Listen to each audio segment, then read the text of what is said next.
If we're not careful during this quarantine time, we will wonder if God's even here. Is he listening? Does he care about me? Does he have a plan for me? What's my future hold? And what should I be doing now in preparation for it? Let's talk about it in your morning cup of inspiration. Thanks for joining me.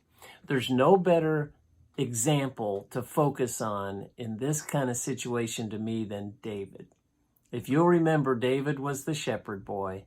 He was shoved into the back 40, caring for the sheep. Nobody really remembering he existed. But you know what David was doing during that time that he was out in the fields? He was learning to worship God. He was learning worship song. He was playing music, and he was worshiping God. He was also being very responsible for what had been put in his hands, to the point of putting his life at risk to protect his sheep. He learned the importance of integrity. He learned the importance of hard work and doing a good job. Being out there all by himself, he learned to spend time in God's presence. So wherever David was put, he used that time to prepare him for what was coming ahead. And we know what was coming ahead. Listen to what the scripture says in the 78th chapter of Psalms.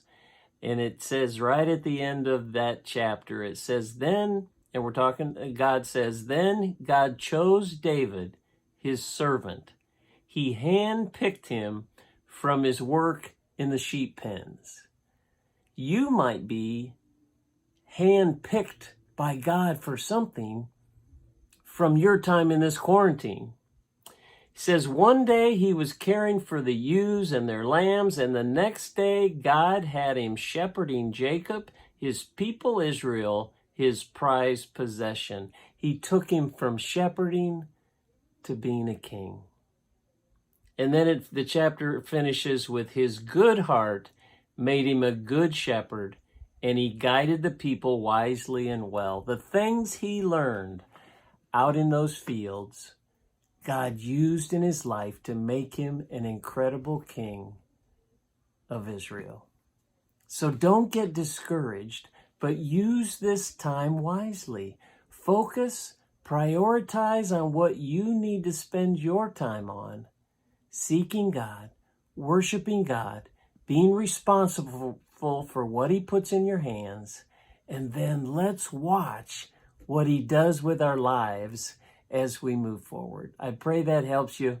God bless. Thanks for joining me for that morning cup of inspiration, and we'll see you next time.